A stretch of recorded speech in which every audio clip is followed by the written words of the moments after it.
Shalom sahabat M-Space, kita ada di rumah M-Space dan hari ini kita kedatangan seorang tamu istimewa yang sudah kenal dengan saya cukup lama dan memang belakangan ini kami jarang ketemu, tapi pertemuan hari ini menjadi istimewa karena tamu kita akan bercerita kepada kita tentang pengalaman hidupnya, kesaksiannya bersama dengan Tuhan, bagaimana dia bisa melewati segala hal dalam hidupnya.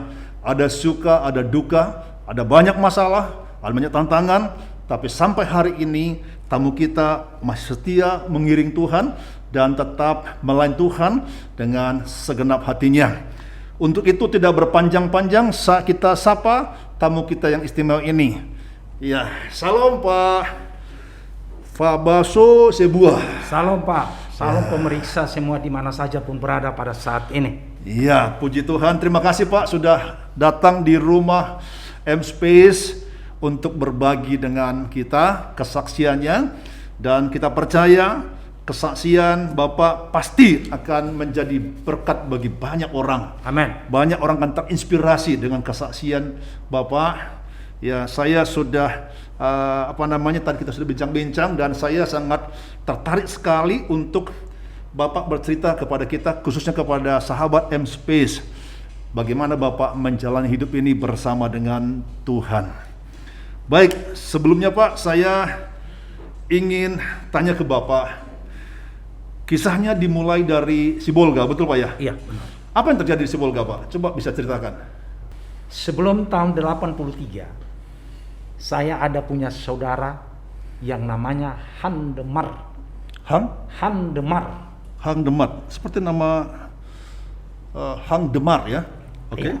Jadi dia punya banyak sekali supranatural kekuatan. Iya. Kekuatan ini bisa dikatakan ya semuanya memang berasal dari Tuhan, tetapi dia menduakan Tuhan pada saat itu. Apa yang terjadi? Saya ini adalah ponakannya yang paling dikasayanginya. Apa Pak? Keponakan? Ponakan yang paling disayangi. Okay. Banyak abang-abang saya, banyak saudara-saudara saya. Tapi kekuatan ini dia nggak mengasihi dengan itu. Dia memilih saya. Dia memilih saya pun ketika dia sudah meninggal dunia. Oh, artinya dia lebih tertarik dengan Bapak dan ingin juga meneruskan daripada pekerjaannya dia. Oke. Ketika itu saya berada di posisi di Medan. Dari Medan itu di antara mimpi tidak mimpi, kami terbang bersama-sama menuju Sibolga. Dari Medan terbang bersama ke Sibolga. Ke Sibolga. Artinya paman ini mempunyai kesaktian begitu. Kesaktian. Ilmu kesaktian. Oke. Akhirnya sampai di sana dia menunjukkan bahwasanya ada salah satu yang benci dengan saya. Oke. Dan ketika dia mengatakan inilah orangnya yang membenci kamu di kampung ini. Oh. Akhirnya apa yang dia katakan itu benar. Ada orang benci sepanjang? Iya. Oh, oke. Ketika itu tidak lama kemudian tahun 83 banyak lagi cerita-cerita yang lain soal beliau ini, kekuatannya yang tidak bisa dijangkau oleh manusia biasa. Kenapa? Ketika dia beragama seberang. Di seberang Pak ya? Di seberang. Oke, siap. Ketika dia beragama di seberang, dia mempunyai kekuatan supranatural yang luar biasa. Dan pada hari-hari dia mau sholat, dia itu bukan di tempatnya, melainkan dia sudah di Mekah. Oh, jadi orangnya ada di satu tempat tapi bisa pindah ke tempat yang lain. Ke tempat yang lain. Secara supernatural. Iya, supernatural. Kalau dia mengobatin orang, sebelum dia datang orang itu yang untuk sakit dengan dia sudah tahu. Belum sampai di rumahnya sudah dia suruh pulang dan engkau sudah sembuh.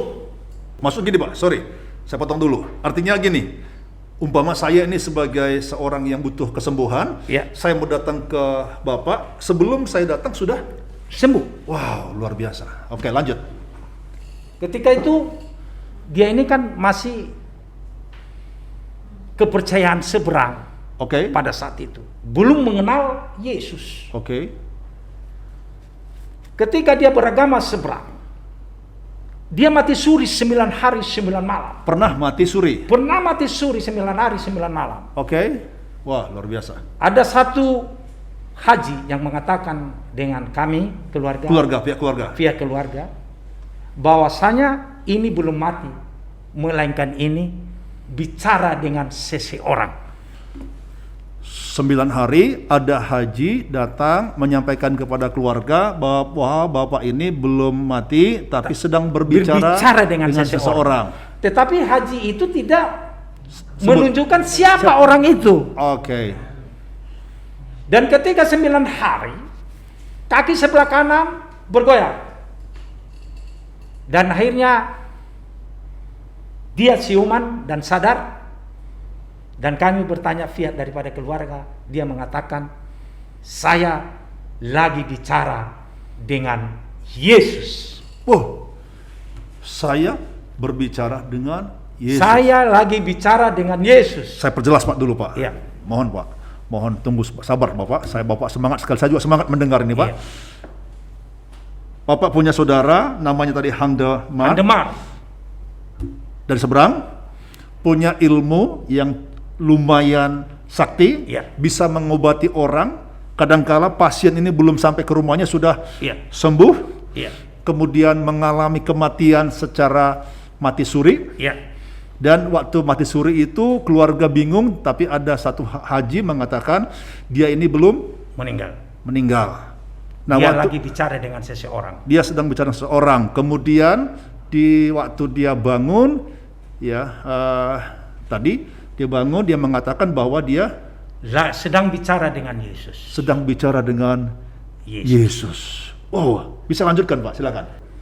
Sesudah kami tanya, dia sedang bicara dengan Yesus. Dan pada saat itu, dia mengatakan dengan kami, lebih tinggi dari segala sesuatu yang ada di dunia adalah Yesus. Lebih tinggi dari segala sesuatu di dunia adalah Yesus. Dalam sini pengertiannya ilmunya Pak ya? Iya. Dan dia melarang saya supaya jangan berguru kemana-mana. Jangan berguru kemana-mana. Pesan bagus ini. Jangan berguru kemana-mana. Tetapi dia mengatakan, ikutlah Yesus dan pelajarilah firman-Nya. Pesan dari seorang yang sudah mati 9 hari secara mati suri, mengatakan dia bertemu dengan Yesus, dan jangan berguru kemana-mana, dan ikutlah Yesus dan pelajarilah firman-Nya. Firman. Luar biasa, luar biasa. Oke Pak, lanjut, bisa lanjut. Dari situlah dia mulai mempelajari Alkitab. Artinya dia masih bertahan hidup Pak? Iya. Oke. Belajar. Di akhir hidupnya, ini sudah terbalik. Akhirnya dia udah menjadi macan. Macan. Bisa perjelas Pak? Jadi maksudnya ini udah mulai berbulu, seperti bulu macan. Bisa tahu Pak, kira-kira pada waktu usianya berkisar? Sudah berkisar hampir 103 tahun. Oh, udah. Luar biasa, oke. Terus ketika ada pendeta, atau bisa dikatakan kalau di sana itu wakil pendeta itu ya perhanger lah. Perhanger di Sibolga. Di Sibolga berdoa supaya dia ini jangan berbalik menjadi macan. Akhirnya didoain dan disakramenin dengan secara Kristen, bahwa saya dikuburkan dengan baik, dan sampai sekarang dia sudah tenang. Oke, jadi artinya setelah didoakan dia meninggal dunia? Iya. Oke, baik. Sesudah dia meninggal, dikuburkan secara Kristen. Dan akhirnya dia tenang. Di saat dia sudah meninggal,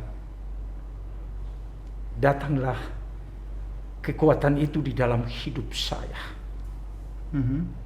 Segala kekuatannya ada di dalam kehidupan saya. Oke. Dan semua itu kan ada peninggalan media alat-alat daripada Stop dulu Pak. Beliau meninggal, ternyata tanda kutip kuasa atau ilmu yang punya itu turun ke Bapak. Turun sama saya. Oh, tanpa Bapak minta. Tanpa saya minta. Oke, lanjut Pak, silakan.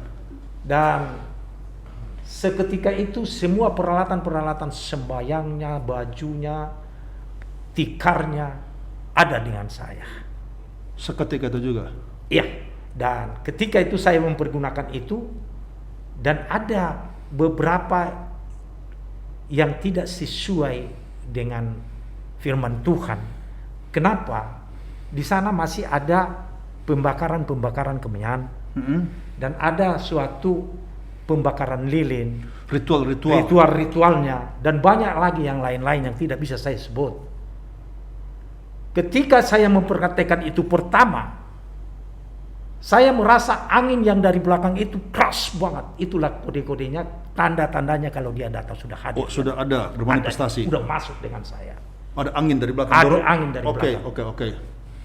Dan sesudah saya mengalaminya, beberapa kejadian-kejadian yang saya coba tanpa diminta orang saya untuk mengobatin, tanpa diminta orang untuk bantuan.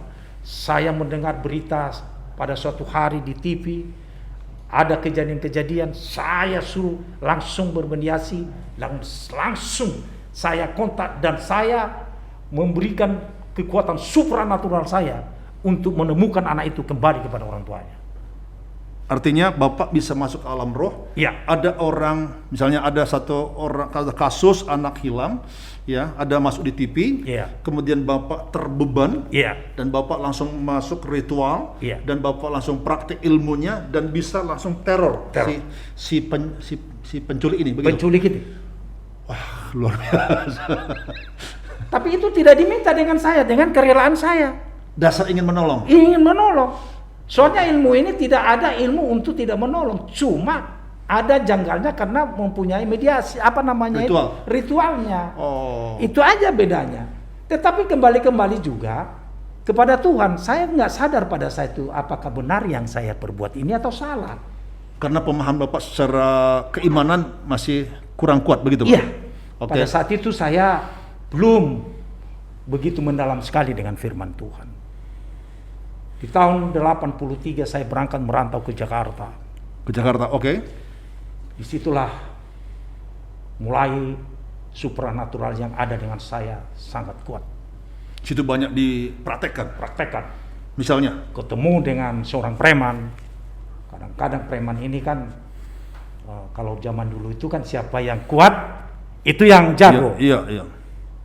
Pada suatu itu ada kekhawatiran saya, apakah saya bisa? Jakarta Pak ya? Jakarta. Apakah bisa saya merantau di Jakarta? Sempat saya gelandangan sampai 2 minggu tidur di emperan. Sebelum saya mau ketemu dengan teman-teman dari Sumatera, bergaul. Dan pada saat itu saya berada, teman ini ada posisi di Kampung Melayu. Di Kampung Melayu.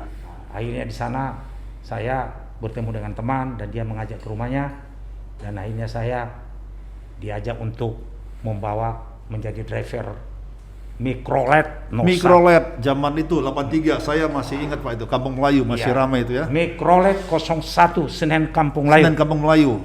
Di sana banyak preman-preman, ya katakanlah karena kekuatan-kekuatan minuman orang itu jadi preman, padahal isinya nggak ada apa-apa. Nah, pada saat itu orang itu mengepung saya dengan pisau, dan saya tidak sadar bahwasanya mereka mengepung saya. Tetapi tiba-tiba pisau itu pada berterbangan. Dari situlah mereka heran dengan saya ada kekuatan apa. Artinya preman ini sebenarnya mau, bahasa sekarang, anak sekarang kan palak ya, dipalakin Bapak, uang jago lah. Iya. Uang jago Bapak, kemudian mereka menteror Bapak, mengancam Bapak dengan pisau, keroyokan, dan ada pisau. Terus? Ya pisau itu berterbangan tidak Sendirinya berterbangan. Dari situ orang itu heran. Sakti juga Bapak tamu kita Jadi, ini. Di samping sudah saya bujuk mereka tidak mau juga, terpaksa tangan ini melayang di pipi mereka satu-satu. Hanya ketika saya melayangkan tangan, itu semua tergeletak. Tergeletak, di situ dibilang, diangkat nama saya menjadi Jeb. Katanya satu sekali jet jatuh. Oh, latar belakangnya jet itu langsung terkapar. Sekali gitu. jet terkapar langsung. Oh, Akhirnya udah begitu keadaannya, tapi saya tidak mau menjadi preman. Oke. Karena masih ada Roh Kudus dalam hidup saya yang selalu Padahal mengirim kesempatan itu ada ya? ada. Dan saya tidak pernah memalak-malak. Saya bekerja baik. Malahan kalau ada copet-copet di saya tangkapi, saya serahkan kepada polisi. Dan di sana saya diangkat sebagai ya informan lah, mengamankan, membantu pos di situ. Tolong dibantu. Saya diangkat di sana, dibantu. Akhirnya saya membantu di sana. Ya, puji Tuhan. Ya, preman-preman di sana nggak bisa ngomong bagaimana. Walaupun orang itu sudah hebat-hebat. Ada pada suatu ketika ada yang orang dari Banten mencari tangannya ini menjadi keluar api asap. Saya bilang nggak usah bang kita bermusuhan, tapi karena dia menantang terus, terpaksa saya layani. Akhirnya kepalanya benjol, ada sebidang ini di sini. Bapak apa ini tuh? Saya tonjok. Oh, padahal tadinya dia begini aja keluar api. Keluar asap. Sesudah itu aman. Sudah aman. Saya berpikir, ya Tuhan, kalau di terminal ini aja dan nggak ada peningkatan. Saya membawa mobil tangki. Saya bekerja di mobil tangki, bawa mobil tangki. Tangki minyak. Tangki minyak. Oke. Akhirnya di sana beberapa tahun kemudian saya menjadi pengusaha. Oh, oke. Belajar dari driver tangki minyak, Saya lihat belajar. ada kesempatan, Bapak berubah jadi seorang driver menjadi pengusaha. Oke, lanjut Pak sebagai Tetapi pengusaha. di samping pengusaha ini bukan pengusaha murni yang hasilnya yang diberikan berkat daripada Tuhan. Oke. Tetapi melainkan ini adalah penipuan semua dalam hidup saya. Oke, jadi Bapak melakukan praktek yang tidak sah, legal ya, ilegal. Oke. Akhirnya kalau saya mengirim minyak ke pabrik hanya dapat mengirim 8 ton, tetapi saya kirim hanya 6 ton. Saya mengurangi volumenya. Padahal dibayar 8 ton. 8 ton. Oh. Dari situlah saya ada perkembangan, bisa beli rumah, bisa beli mobil. Rumah saya ada 3, mobil saya banyak. Tetapi itu semua tidak bisa ada ketenangan di dalam hidup saya. Secara materi Bapak sudah oke. Rumah sudah 3, mobil sudah banyak, tapi ada yang kurang. Ada kurang, tidak sejahtera. Kenapa? Ketika saya mengalami berkat-berkat ini, memang saya mengetahui bahwa saya ini berkat asalnya bukan dari pemberian berkat dari Tuhan, melainkan penipuan dalam hidup saya. Oh, oke. Seketika itulah saya menyadari pada suatu saat saya terus tidak pernah ke gereja. Saya mengandalkan kekuatan ini, mengandalkan uang saya, mengandalkan keadaan dan kekuatan saya. Orang-orang yang mengganggu saya bisa saya tanggapin, bisa saya suruh orang-orang lain untuk memukulnya, menghajarnya dengan keadaan daripada ekonomi saya yang luar biasa. Tetapi pada suatu saat timbul suatu kesadaran dalam hidup saya. Ada titik di mana Bapak ada kesadaran diri gitu ya, muncul ya. Oke. Muncullah kesadaran diri. Seperti apa itu, Pak? Pada suatu malam saya itu sebelum saya sadar masih banyak ada rumah saya di Kalisari bertingkat dan ada ruang daripada untuk mediasi ataupun supranatural saya di dalam kamar itu khusus. Oh, oke. Jadi Bapak tetap punya satu ruang khusus, ruang untuk mediasi, artinya mengadakan ritual-ritual secara ilmu yang Bapak dapatkan dari sebelga tadi ya? Iya. Oke. Jadi di situ Pak, sebelum saya datang kadang-kadang di ruang untuk kalau saya masuk kamar untuk mediasi dengan beliau, itu sudah kadang-kadang datang keris, datang batu-batu, datang macam-macam lah batu. Datang sendiri. Pada suatu saat saya pikir ini ada kejenuhan juga Pak. Akhirnya ini buat apa ini semua? Kadang-kadang istri saya juga dapat batu cincin di dalam bopeknya, di dalam lemarinya. Oke. Nah, akhirnya Jadi batu datang sendiri begitu ya? datang sendiri. Dengan cincin-cincin juga datang. Kemana aja biasanya, Pak? Kadang-kadang yang lebih banyak, kadang di pojok lemari, kadang di atas sejadah beliau ini Oke. datang. Nah, pada suatu hari saya di antara mimpi tidak mimpi, ada seorang perempuan pas tengah malam datang dengan saya. Oke. Dia bilang dengan saya, ini kamar jangan ada tempat orang lain selain daripada kamu dan saya. Oh, oke. Dia menunjukkan diri wujudnya Ya. dan berkata, kamar ini khususkan. Dengan saya dan kau. Wah, Istrimu juga tidak bisa tidur di sini. wah. Jadi saya bertanya dengan dia, untuk apa kamu menceraikan saya dengan istri saya? Kalau kamu mau kaya, ikutin. Dan kalau tidak, lihat apa yang kejadian dengan perusahaan kamu. Ya, ini menarik, Pak. Menarik sekali. Kenapa? Karena tadi Bapak bilang bahwa ada penampakan. Betul, Pak ya? Ya. Sosoknya adalah seorang wanita dan dia minta supaya dia mendapat tempat istimewa di ruang itu, Iya. dan hanya dia berdua dengan Bapak. Iya. Dan bahkan ibu sendiri dalam artinya istrinya Bapak tidak boleh masuk ke situ. Iya. Jadi sangat spesial Iya. tempatnya untuk berdua, dan dia mengatakan kalau engkau mau kaya ikutin, Ikutin. tapi kalau tidak Lihat resikonya. resikonya. Oke. Nah, saya teringat jadi di Alkitab, Pak. Ketika Yesus dicobai, bukankah dia juga punya strategi yang sama? Iblis membawa Yesus ke satu gunung dan mengatakan, lihat semua kekayaan dunia ini, sembah aku, maka semua akan kuberikan kepadamu. Jadi kalau sini menarik, Pak. Kenapa? Karena ternyata polanya tetap sama. Iya. Hanya mungkin wujud ya, kalau ini kan dalam bentuk pribadi wanita. Iya. Tapi saya pikir di balik itu sama semua iblis, Pak ya. Iya. Ya, oke. Nah, setelah itu tawaran yang menarik itu, saya bahas Pak ya, sorry Pak ya. Ini kan tawaran menarik, Pak. Iya. Bisa kaya, Iya. Benar. banyak duit. Benar. Tapi apa jawaban Bapak? Di saat itu saya itu tawar-menawar dengan dia. Mm-mm. Maksudmu apa? Mm. Kamu dari mana? Saya ini adalah dari pantai selatan.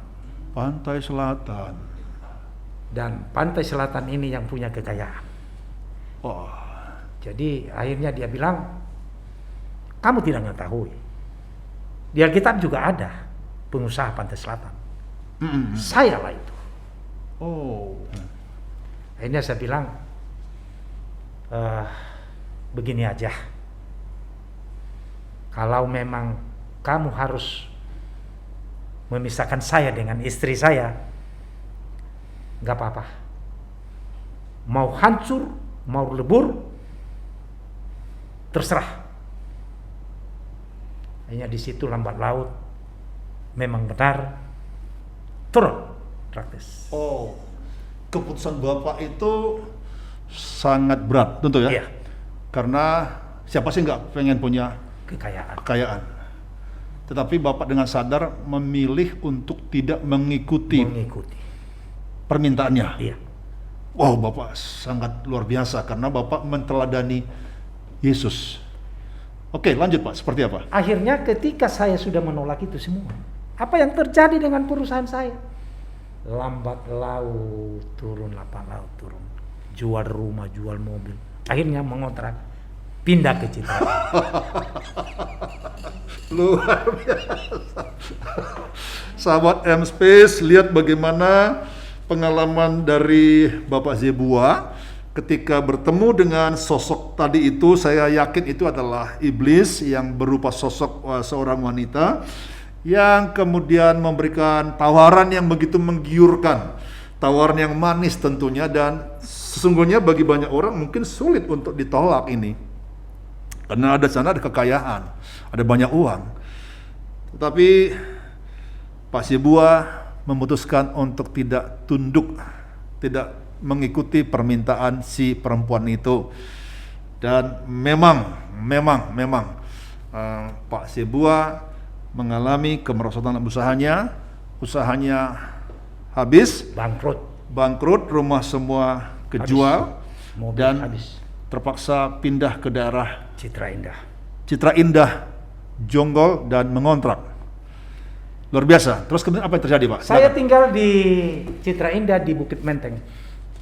Seketika itu gereja di Citra Indah itu masih di ruko. Ya. Ketika itu Minggu ada gerakan dengan saya, disuruh saya ke gereja tanpa sadar. Kebetulan itu saya ke gereja. Sebelumnya jarang ke gereja? Gimana? Jarang ke gereja? Jarang, oke. Dan pada saat itu sudah pindah di Citra Indah. Ada Gerakan menyuruh saya untuk masuk gereja. Oke, lanjut. Pada hari Minggu itu gereja pada saat itu di Citra Indah hanya di ruko. Oke.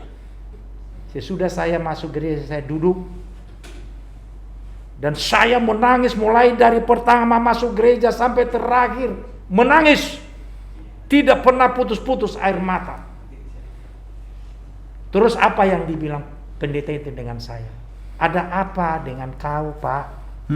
Kok menangis terus mulai dari pertama masuk sampai?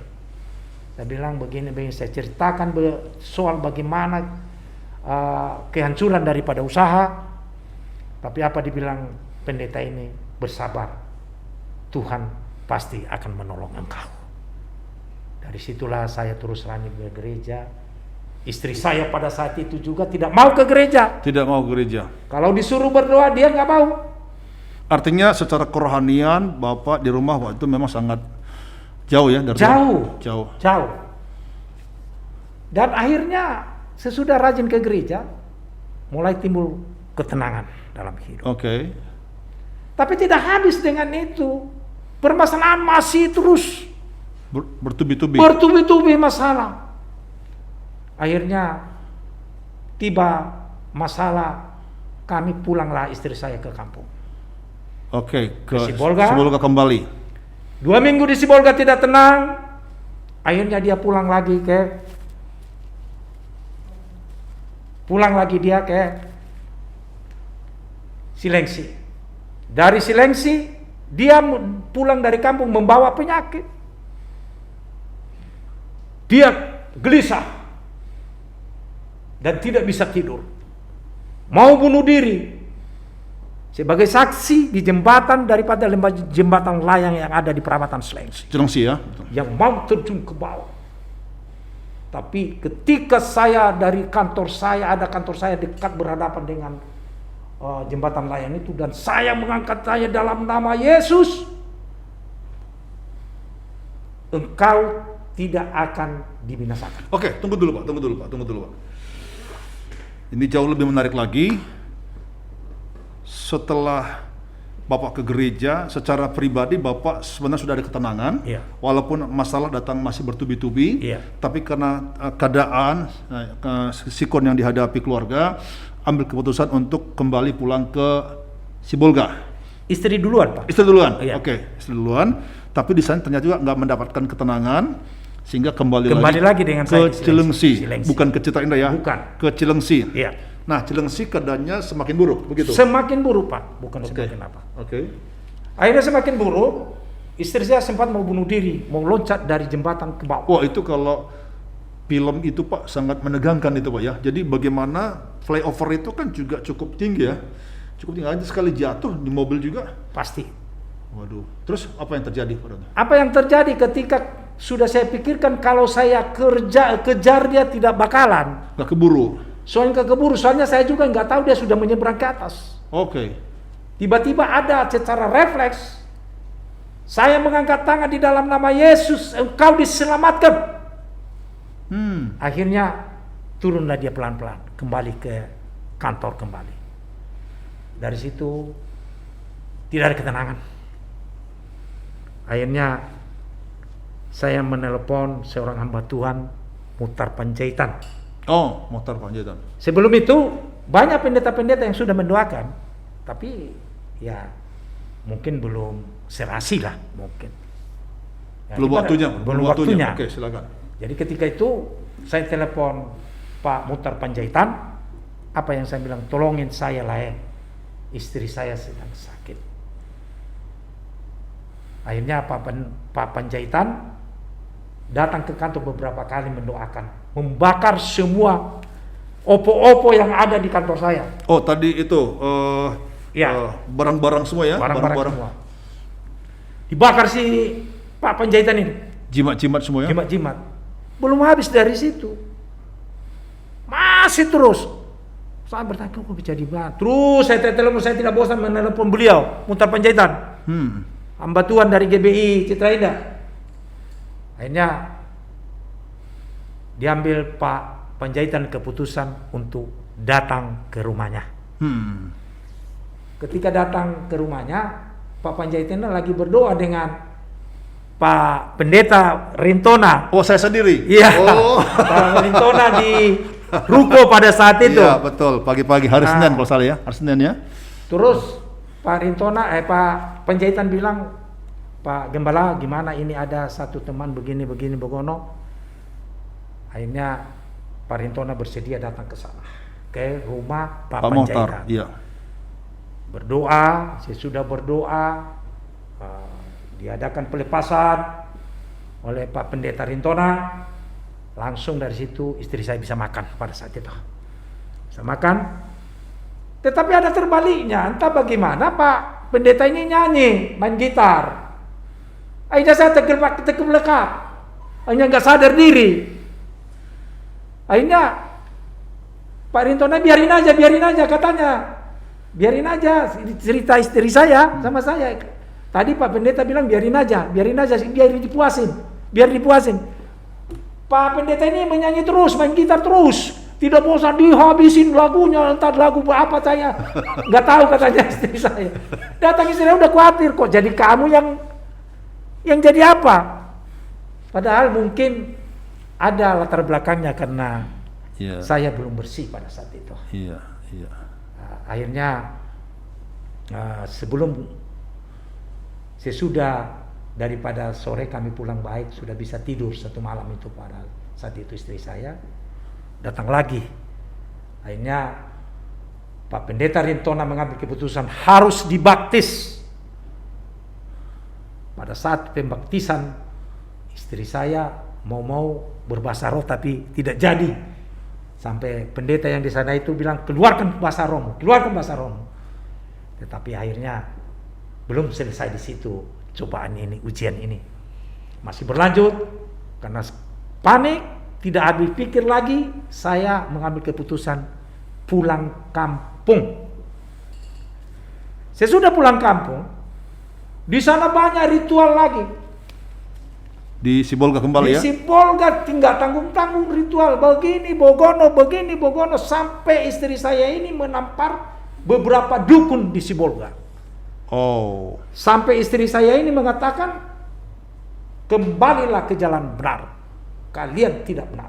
Artinya ada sesuatu yang nggak bisa diterima oleh ibu dengan perlakuan mereka yang masih berhubungan dengan dunia okultisme. Iya. Oke. Habis itu mertua saya paling keras lagi. Kalau kalian nggak mau menurut saya, ini yang dikasih orang ini bogono begini. Kami bilang biarin aja lah mak, biar berjalan sendiri, biar Tuhan. Tetapi kami tidak pernah lupa berdoa, setiap malam berdoa tepuk tangan memuji Tuhan. Belum habis penderitaan itu, masih saya membela masyarakat Nias di Sibolga untuk mengembalikan segala hak mereka yang sudah direbut PT. Berkisar 420 hektar. Saya masuk penjara selama 6 bulan. Di dalam penjara saya melayani di sana, dan setiap malam saya berdoa, setiap jam saya berdoa. Ada keanehan, ada cahaya yang dari tanah naik ke atas. Kadang-kadang saya pikir apa ini tujuannya Tuhan. Tetapi Tuhan memberikan artinya dalam hidup saya sudah saya alami. Tuhan memberikan terang bagi hidup saya. Apa itu? 2 minggu lagi saya belum lepas dari penjara, istri saya sudah dipulihkan oleh Tuhan. Oh. Dan dia puasa selama 1 minggu. Di dalam 1 minggu, di air-air terakhir, seolah-olah dia lepas daripada lilitan ular yang besar.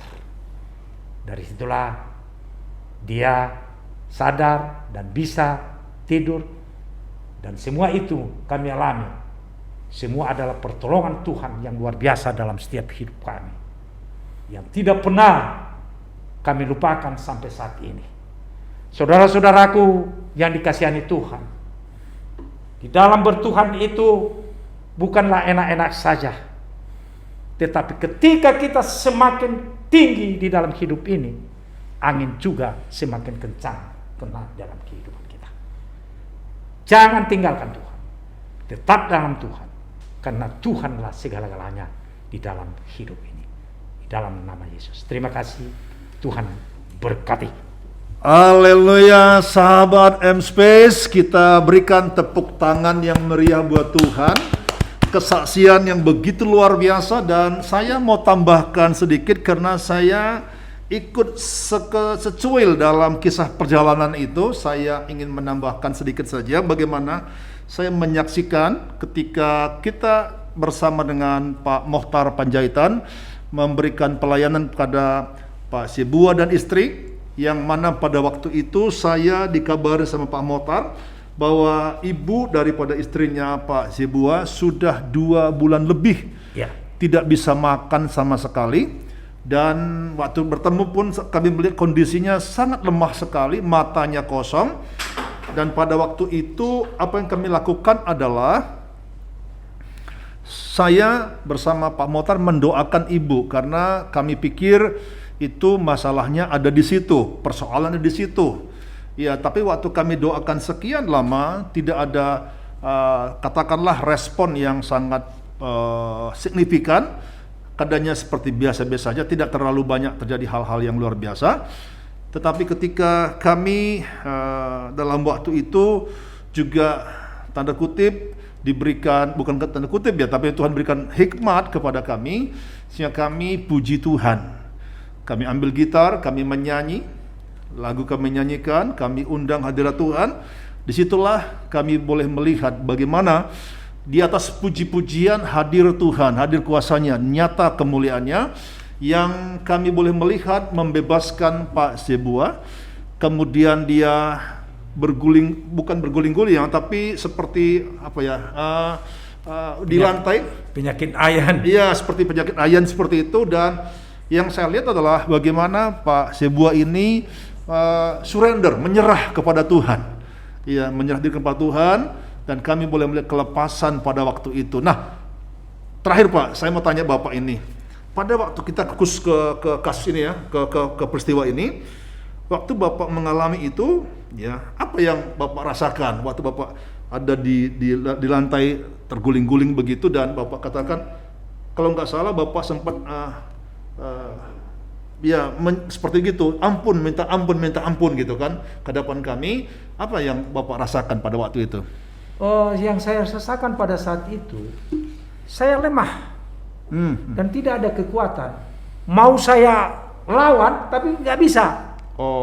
Maka saya udah begini-gini terus. Jadi mau saya lawan, karena kekuatan yang ada supranatural, saya pikir masih kuat supranatural itu. Saya berpikir bahwa saya masih hebat. Tapi ternyata nggak bisa, makanya kayak yang dipegang saya, udah dipegang begini. Akhirnya saya terguling-guling. Tapi kata istri saya sampai berbusa katanya. Saya nggak tahu sampai berbusa katanya. Terus katanya istri saya membangunkan saya nggak bisa. Ya, jadi bisa disimpulkan dahsyatnya kuasa Tuhan Yesus Kristus. Preman-preman di Jakarta bawa golok, ditampol satu-satu sama Pak Sebua. Senjatanya semua pada mental. Ya kan? Bahkan ada preman juga dari satu daerah lain juga yang dia mainkan ilmunya pakai begini, keluar api, dilawan sama Pak Sebua. kemudian dijotos Pak ya, Iya. sampai bonyot ya kepalanya. Tetapi di hadapan hamba Tuhan dengan modal gitar saja, bukan pisau ya, gitar saja, dia tersungkur, mental dan minta ampun, nyerah minta ampun. Artinya Tuhan kita memang hebat. Katakan amin. Amin. Itulah sebabnya dari pertemuan ini saya simpulkan, jangan pernah main-main dengan kuasa kegelapan. Amin. Carilah Tuhan, hidup dalam kebenarannya, dan lakukanlah yang baik. Yang kedua adalah, dari pengalaman beliau, ternyata kekayaan itu enggak jaminan seseorang hidupnya bahagia. Pak Zebua punya kekayaan lumayan banyak, tapi di situ dia enggak merasakan ketentraman, ketenangan, kebahagiaan hidupnya. Saya mau katakan, kalau hari ini Bapak Ibu Saudara, para sahabat M-Space mau mencari ketenangan, mau mencari kedamaian, temukanlah di dalam pribadi Yesus Kristus. Amin. Roh Kudusnya memberikan kita damai sejahtera, sukacita yang dunia ini tidak bisa berikan kepada kita. Amin. Akhirnya, ya, acara kita My Story sampai di sini. Kita akan berjumpa kembali dalam acara M-Space berikutnya. Tentu akan ada narasumber-narasumber yang lain yang akan memberikan kesaksian yang menguatkan, menyatakan kebesaran kuasa Tuhan atas setiap mereka, bagaimana mereka mengalami kesembuhan, pemulihan, mukjizat, dan dengan itu semua mereka semakin mengenal Tuhan, semakin mencintai Tuhan, dan beribadah kepada Tuhan dengan takut dan gentar. Amin. Tuhan Yesus memberkati, semua diberkati. Haleluya. Amin. Haleluya.